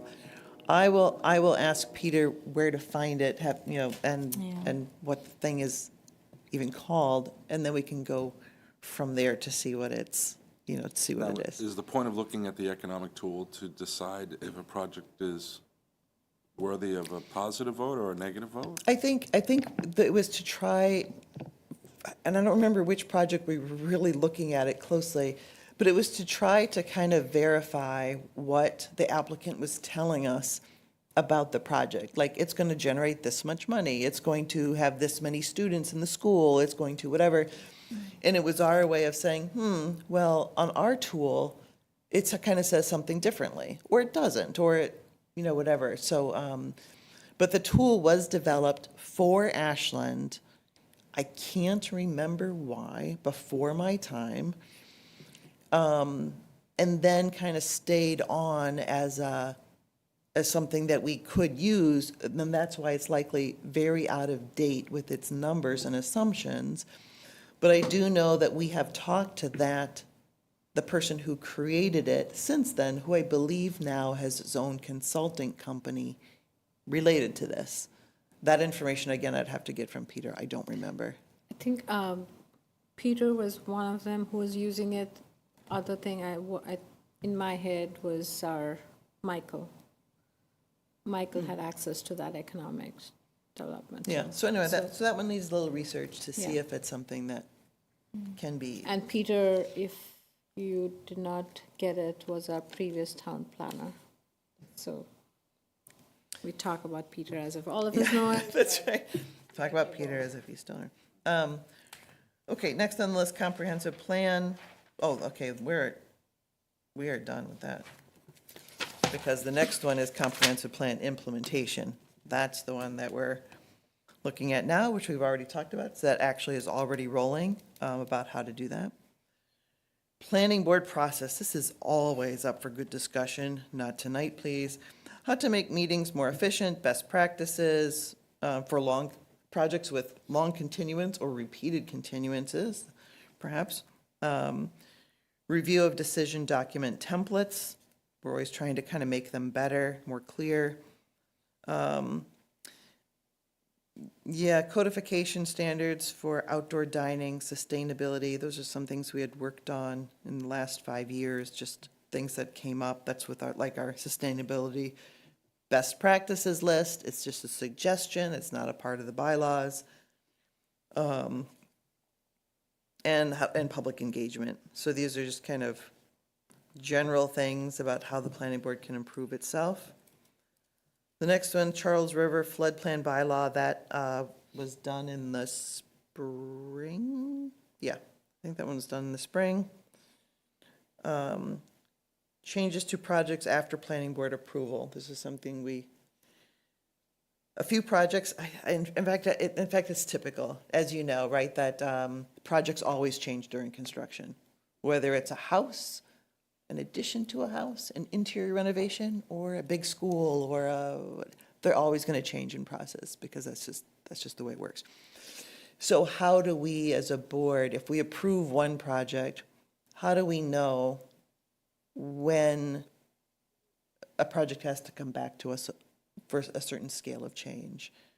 That's what, Angel, when we get to discussing that again, your experience, any experiences you have in that regard will be really, really useful. Like, when does the building inspector make the call, as they often do on little things, and when can they not make that call? When does it come back to the board? So that was on our list. Zoning changes to height. This looks like something very specific. Oh, this looks like something related to the MBTA zoning bylaw. And if that is true, yeah, I think this is rated to MBTA zoning, so that's done. Change to the parking space dimension, this has come up recently. Our zoning bylaw asks for a 9x20 space. Oftentimes this is considered large versus a 9x18 space. So we've always meant to kind of relook at that and see if 9x20 is really needed versus 9x18, looking at sustainability and big cars and amount of paving and that kind of thing. And then scenic roads. I think we've always meant to go back and to do a little work on scenic roads, better notification of tenants that live along them. Like Deepa, don't you live along a scenic road? It's a 5-year-old story. Yeah, right. That we've never gotten back to revisit, if, or what we would want to revisit. I definitely want to revisit that one, because I believe my first hearing with this board, there was a scenic road tree that was removed, and I believe we voted to plant it, and we never did. And then Marcelo, I think, wanted to explore that more, of creating more formality around that, because we do have, at the time, Peter did believe we had jurisdiction to authorize replanting. So this issue is sort of also on the back of my mind for 2026, because I feel like we voted for something that actually never happened. I'm not sure it never happened, because there was a discussion at Was one there? time that we were never going to plant it back in the original place because of all the Right, root but stuff. we would plant it at some point somewhere. But I don't Yeah. recall ever hearing from Peter that it actually happened. I remember bringing it up a few times, and he would be like, oh, I'll look into it. So I still remember, and before my term ends and I run again, we'll take care of that damn tree. So So- that's still on my list. So anyway, this list is going to be cleaned up and shortened, before our next meeting. But as you see questions, especially with fresh eyes on the board, why aren't we doing this? Why don't we look at this? Like, those items should be added to our list and see which ones, like I said, what we want to start addressing when we have downtime between, our obligations on projects. So, I Eddie? do have one comment on that. I think the design review process is really important to figure out sooner in 2026. Yep, Because that's any one. big project we have, having that roster of people will be extremely helpful. For example, this landscape tree issue with the Y, we don't have expertise on this board for landscape type of items. So that would be a perfect roster, design review type of item, in my opinion. Yeah. So I think the sooner we do that, the better. Obviously, the implementation of the comprehensive plan, those really feel strongly priority for me personally, those two things. And obviously the hotels thing, because I'm getting tired of saying I'm interested in it. I'm just sharing kind of what I view as a priority. All right, so I'll be revising the list. If anyone has anything to add, feel free to just send it to me and we can put it on. These aren't things we voted to have on the list. These are people's ideas and they get put on the list. So, Could we reprioritize it maybe, like stick some of the stuff towards the top? yeah, I mean, kinda- this is not they're Yeah. not in priority order. This Yeah, is yeah. in as we thought of them order, Yeah. is what it Yeah. is, right? So, Yeah. so look that in, but that priority column in the Gotcha. middle is Yeah, where we yeah. should highlight. Great. Okay, so now we just have the natural gas modification letter left, that's 501 Pond Street. So we will say goodbye to Anna for the rest of the evening. Yep, We still because have a I'm- quorum, and she can't, she's I'm in a butter. a butter to that. And I trust you guys will be able to close the hearing without me today. I think so.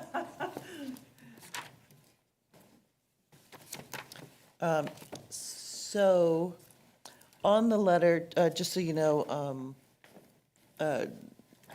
Jasmine had, thanks, Anna, happy holiday. Town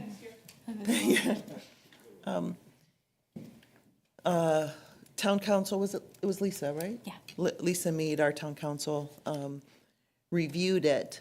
But when I was just reading through it earlier, I noticed that, and I'm sure Jasmine and Melissa, it being in a rush to put this together, that the findings were really mostly from our meeting minute notes, right? And so I wanted to make it a little bit more narrative.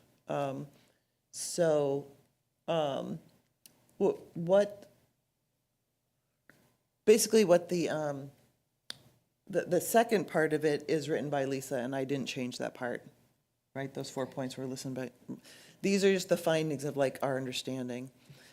And what I wanted to make sure of in writing this memo, which typically just gets written and we sign it, but I wanted to make sure that the reason why we were allowing the gas was very clear. Because we're not just saying, yeah, sure, use the gas, even though in the original approval, it's all electric. They came back and they asked to be able to use gas, talking about how they're going for these deeper discounts. It's not just 25% at 80% AMI, right? They have some really deep discounts here that they're applying for with a different kind of funding. But to make the numbers work with the electricity costs so high right now, they wanted to put in basically a dual fuel to allow for gas for domestic hot water only, not for heating and cooling, until electric costs come down. And then they will switch to using electric. So I think it was the three of us in the meeting at the time. We voted to approve that. But in the, I wanted the logic of the decision in there. And it wasn't just that we were going against our original decision that it was to be all electric, but I wanted to put in there the argument they were making, and thus the reason we allowed it. Does that make sense? So if you have your copy of this, I don't know if people have it or if it's, Everybody has a copy. I don't know what number it's under, Whatever number the agenda is, 3. but the,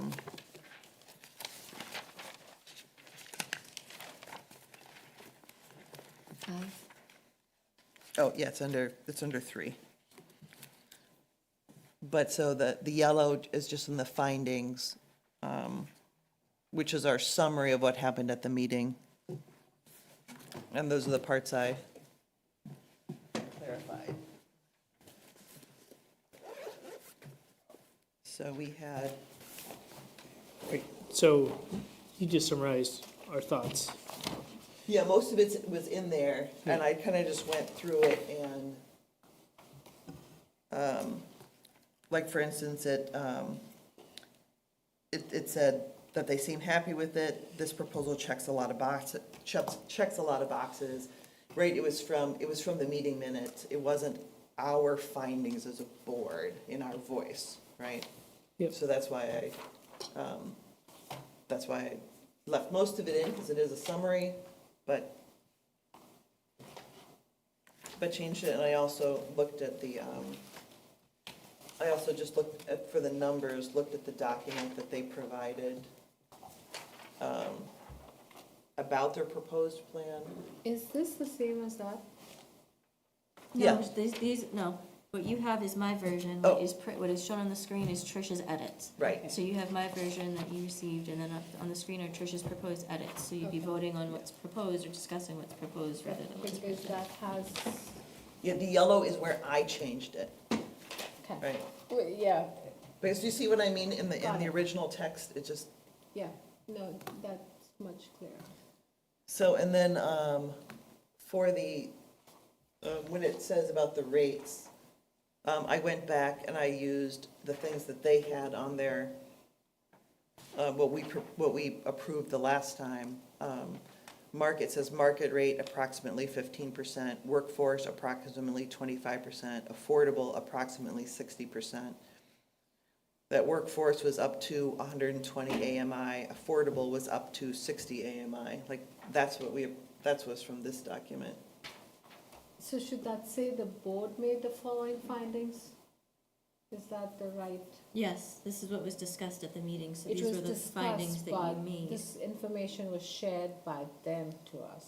Right, It's so, not we didn't discover this. but that's how the decision is written. It's every standard decision is written.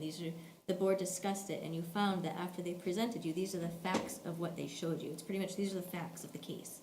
These are the findings, these are the facts. This is what the facts of the matter are. It's the typical wording we use in our decisions, like the findings are things that, yeah, are kind of like, are the facts, you know? Okay. We usually put things like sustainability, they're gonna use low-flow toilets, or like the things they told us they're going to do.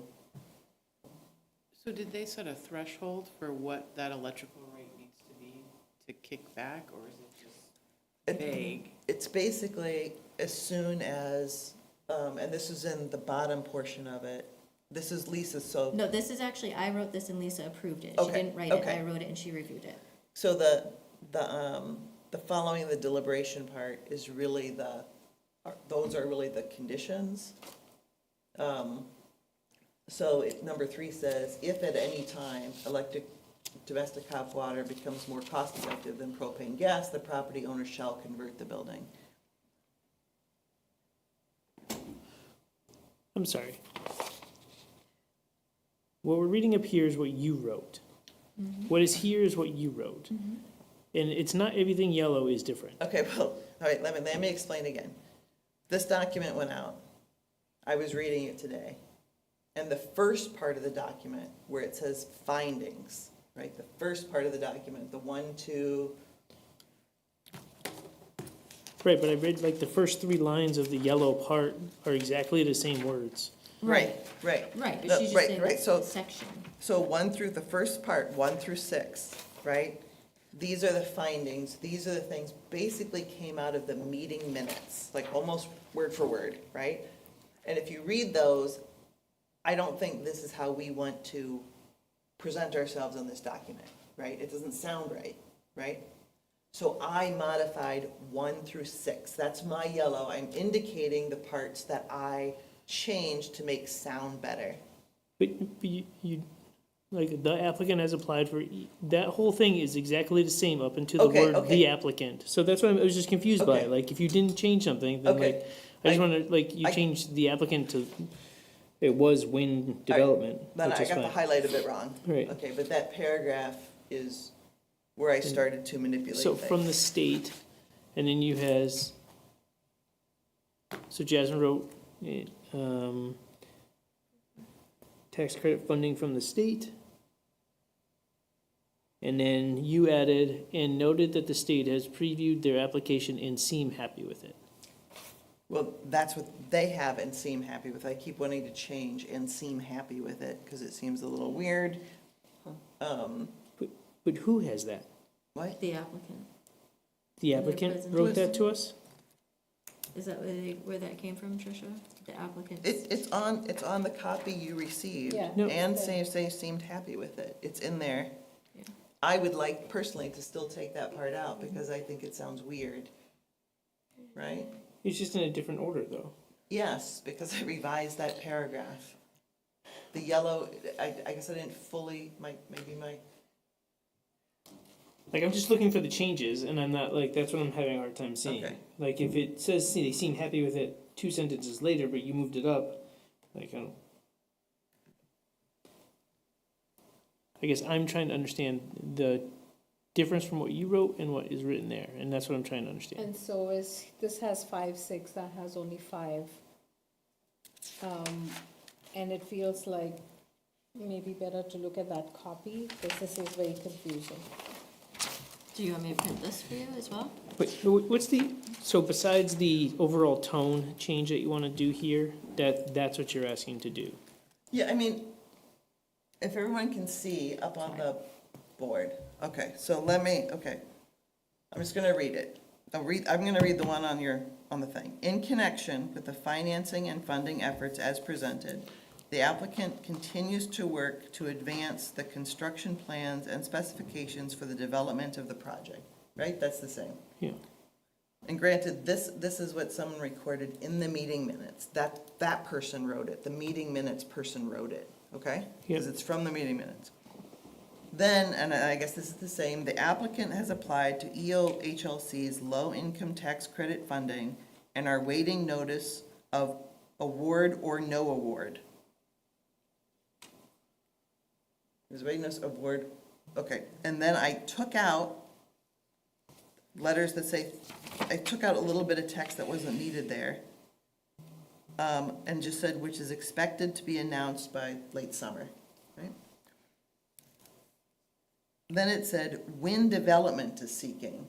I changed that to say the applicant again, because why are we going back? We should just say the applicant and be consistent, right? The applicant is seeking low-income housing tax credit funding from the state. And then it says, drawings are 70% complete. The NOA was released last week. Doesn't have anything to do with what we're doing here. So I took that out. So, tax credit funding from the state. There's a whole line of stuff that does not make sense here. Wait, so I thought that the drawings being 70% complete and the NOA was released last week was important, because the date, I thought it was. because the date of the full application is due on March 19th, which is a month earlier or later than it normally is, which is, no, it's a month later than it normally is. So that's pushing out the time of when they're gonna find out they're getting approved, which is why they're asking for the extension. Because they asked for two things with us, right? One was the change in natural gas and one was change of the date, But correct? we've already Right. approved the change in date. You signed that one already. Okay, but So it this was is just at the the same time though. Yeah, exactly. Right, Okay, well, if so- you want something put back in, we can put it back in. I'm just Okay, trying to, I'm not a picky person when it comes to wording, so I'm trying to understand the purpose of this. And I didn't think it was relevant to the gas. To and the app- gas, yeah. It makes sense with the extension that we talked about. But for the connection situation, I don't know if drawings status is important. Okay. Yeah, so anyway, I'm trying to get it to something that's just shorter and clearer so that we understand why we're giving them the ability to do this. And to me, that ability is because we're allowing them to do the gas, I thought, because of the deeper levels of affordability that they're offering us. And we're touching on construction plans and specifications in the first line, just so that that change of utilities is going to have an impact on the drawings. Hence, we are having that as an opening sentence. It just was the opening sentence and it seemed, No, I'm wondering now, do we Yeah. need that Okay, now? so there's not a ton of change in the actual first paragraph.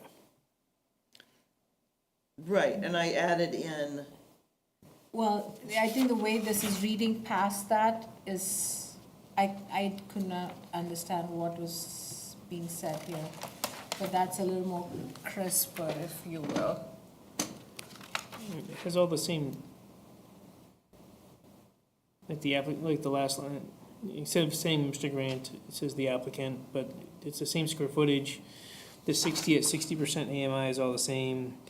The 15 at 25% workforce is all the same. So it's just kind of moved around some wording to make it seem a little smoother and get rid of the double EOHLC and get rid of the NOA was released last week. Yeah, Can this you- one feels like more meeting minutes, like Mr. Grant stated, complete. So I think that's a cleanup that has happened there. I understand. So then the actual point about it changing to, for it to emphasize the fact that it's gonna be, the electric cost is high and going to be switched to net, well, that's why they're seeking the hybrid one, that comes in .6.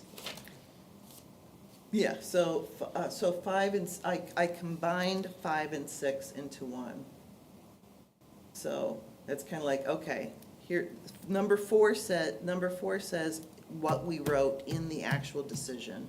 Right, but Right. it hasn't changed, right? That's exactly what, Right, because that is what was written in the decision, cool. right? And then 5 and 6, 5 and 6 you instead- combined into 5. Right, so because the cost of electric and gas aren't equitable, thus they are asking to make, for us to make this change. Okay. Right, so that's why I got rid of it, I combined those two. It's basically all those 5 points were just us trying to, a summary of what was presented to us relative to the gas. And this is more decision and not meeting minutes, so it makes sense for some of those lines to have disappeared. Yes, I mean, literally, it is the meeting minutes Yeah. in here. Yeah. Which is why I wanted to clarify it actually into a decision Decision, text yeah. and not meeting minutes that, you know, Okay. And then nothing has changed after the 5-6 change? right. The other 4 points were written by Jasmine, approved by Lisa. I mean, Lisa probably read through the other stuff as well, but what she's concerned about is the amending of the decision, which is these 4 points, which is what we're actually signing off on. And what does us approving or not approving this do to them getting their approval? We've already approved it. It's already voted. Our votes are already, me, you, and Deepa. We approved it. We voted yes. So changing of this wording doesn't really affect anybody in any way, except for the, I just wanted, instead of. I understand what you want. I'm just trying to Yeah. make sure that the project moves forward and that doesn't Yeah. cause any pause. There's no pause No. in No, they're reality. probably, This is this is just, the official, the official got it, signature. okay. Besides us having to print another 2 pieces of paper and us sign it. There's no, and I understand, again, I'm talking about the logistical piece of it. There's no like, They're not waiting for it. nobody's holding this back. No. Okay, cool, No. got it. They do need this signed to apply for their funding. So the verbal approval isn't enough, so they do need this signed tonight. Okay. We have to sign it But if tonight you, for so if them. you make the changes, we can print it and sign it right now. Yes, it's already done, already printed. So Cool, having that's not what I care been about. here- But, yep. Having not been here through any of this, just, is this clear to everyone that allow of change to natural gas is pending all of these affordability cuts? And if that gets reverted to something different, that this goes away? So for me, reading it, I don't necessarily see that, but I haven't been involved in That's meetings really more in the either. original decision, so this is a Okay. modification that they're requesting, so this will really only reflect what was requested in the modification, but the original decision Okay. does have language that reflects that type of Okay, agreement. thank you. Yeah, well, and, I mean, it's, the deeper, the gas should be, I mean, I think I understand what you're asking, like. and I that was- understand the trade-off inherently in what we're doing. I just Yeah. wasn't sure if it was clear here, having not been involved in other conversations.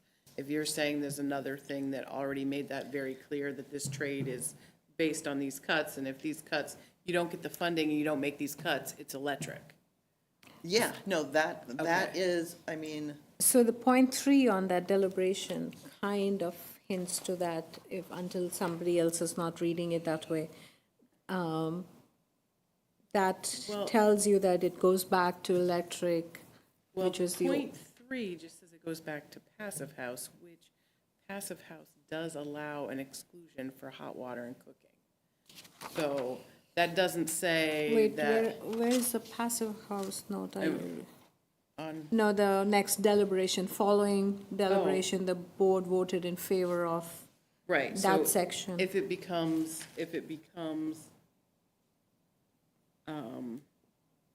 right, if it becomes cheaper, they have to go back. But also, if they don't get the funding and make these deep affordability cuts, in theory, it would go back.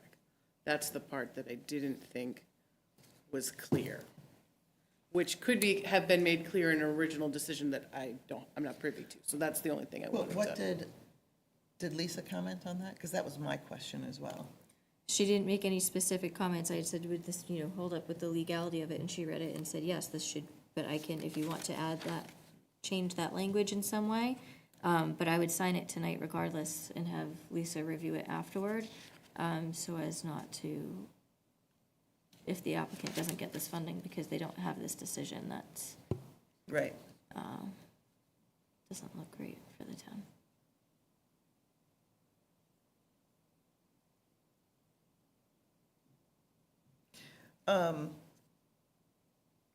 I think it's just that, it's, instead of following deliberation, there's another line that sometimes we use, about, like, in light of the above conditions and after deliberation, so that it kind of says that, I don't see how that changes, I can change it, I just don't see how that changes the intent of Well, the well, then- decision in any way. well, then let's think of something else, right? Yeah. So, but my question was exactly what Angel was. But our So I'm not, I don't, okay. when they took over from Trask, this is what the condition was. Didn't we kind of approve it right there? there is no question of them changing anything. The affordability requirements were established in the original decision. This Yeah. modification had no bearing on the affordability component Yeah. whatsoever. You're only asking to change from hot water to gas, and we're saying yes, only under the condition that it remains the more affordable option. This modification didn't touch the affordability component of this application. That still Right. stands in the original. So Yeah, they nothing were that you just- voted on here can undo Right. the requirements that they have Right, to no. do for affordability and Right, electric. But wait. So, the original document was 25% affordable at 80% AMI. Pretty sure that's what it was. They asked for another modification, which is right here. They asked for a modification that would allow deeper discounts. So instead of 25% at 80% AMI, they're putting in that no less than, they wanted to be able to allow themselves to do deeper discounts, and our original didn't. It said 25% at 80% AMI. But the modification did. So now they can. Right. But the question is, they don't have to, though. They can if they want to and if they get the funding. So the Right. question is, if they don't get the funding and they do 20% at 80 AMI, does it have to go back to all electric, no gas? Because you're not doing deep discounts. But the modification overrides your original, it's like an amendment to the original Yeah, but I get what Tricia's saying. but- permit, original But what do you one. think was overwritten? The So you deeper think that- discounts. No, yeah, it was, but it's only up to, like, So you think the base affordability is not enough to give them the exception? You're saying, we will not give you this exception if you don't give us this additional discount, is what you want to I get to? I thought that's what we were agreeing to when we talked. No, I interpreted it as they were asking for the ability to swap because the prices are too high. By the way, here's what we're also doing. We're also aiming to do deeper discounts. So that was like here's this extra thing because they can get better financing or something. Like they said what they were going after. Not that it was, we're giving you this to get this. That wasn't my interpretation. And I didn't think that was what you meant by when you were changing this. We were only documenting that this project is bringing all these additional deeper discounts, hence we're justifying this. That's what I understood that as. Yeah, like, I'm And trying to. that's what we're trying to do. Maybe that's what, maybe you add some language here. So let's say they didn't have the deeper discounts and they just showed up and said, we're gonna do, hey, can we do gas on just the hot water because it's cheaper right now than the electric is? Would you approve it? I still would have approved it. I'm just telling you, this is what I would have done, right? To me, them doing this extra affordable housing was just icing on the top. Because I understand why they're doing it. They're not doing it just to be nice people, right? They're getting better financing or something out of it. So that's why they're putting it forward. To me, that wouldn't have changed the decision. Are you saying it would have changed your decision? No, not necessarily, because I know how expensive things are right now. And it's not for heat, it's just for the water. Right. So, That was just my interpretation of what I thought happened, so that's why I was asking for clarity. yeah. So I think if you feel the same way as I do on that, and I don't know how you feel, then if that is the way, then I think we should just move forward with it as, with your modifications. Okay. If it is something that you think was a this for that, then that's a different discussion. But I didn't interpret it that way. I thought they were just telling us, hey, by the way, we're making it even better, and this is what we're going after, Yeah, I think that's fair. I think, right? yeah. I mean, maybe they kind of muddled it up because they said the two things all together and the date thing all at the same time, because it was kind of a lot. And this Considering I kind wasn't of, here for the original, you know what I mean? I didn't- yeah, and then this kind of dates back to some of these old applications and amendments already as, I mean, this has to be some level of trust factor, so it's, Yeah, and it is a passive house, you know, Yeah. so it's a high level. which is definitely better than, yeah. All right, I think what your amendments you have seems like a good, Okay, so I guess we're good. Do you understand, you're okay with like that? I thought the Yeah, I get text it all was now, just- yep. okay. All right, I was just,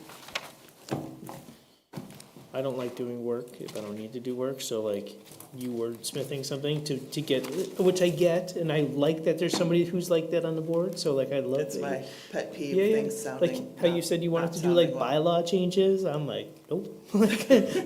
I'm glad there's people who do that, like, and I do things that you don't wanna do, so that, you know, it'll work The out. thing is, like, for myself, like, my worst study in school is always vocabulary. Like, I'm not a high vocabulary person. When I was teaching and would give academic papers, I did get compliments because people said that they could understand what I was saying, because I use small words, because I just don't have a great vocabulary. And so it bugs me when I'm reading something and it's not clear, I don't understand it. I want it to be clear. Yeah, if this made So it clear, that's- then we're good. So that's my Do we pet have to, peeve there. do we have to vote on amending this, or do we just, No, usually, we've already done the voting, and Cool, it okay. actually was unusual to, when I said to Jasmine, I'd kind of like to see that document first, and she's like, really? I'm like, yeah, kind of. So, thank you for humoring me, Jasmine. do we have to sign 3 copies? sorry? No, Do we sign 3 copies or 1? No, you just signed the one. They only need one original copy to file at the registry, and everybody else can Thank suffer you. with copies. yeah, So I'm really hoping someday the state will change our record retention schedule to allow us to have digital copies in place of our 2 paper copies that are still required. Awesome. You wanna go Would first? you need to go? Oh, I have a pen. I'm sorry. I'm actually listed second. I know, I got excited. I thought she was getting the mallet. no, you never brought up that. I've never had a chair ever use the mallet, ever. Only at town meeting has anybody ever used the mallet. All right, so we're good now? I think we're good now. Are you accepting a motion to close the meeting? Yes. Are you gonna make one? Yes, a motion to close the meeting? Is there a second? Second that, And a roll call vote. Deepa Venkatai. Scott Pelletier, aye. Paul Montesino, aye. Angel Kazadian, aye. And Tricia Kendall, aye. All right, I like to do it. go home? I like to do it at the closing. Happy holidays.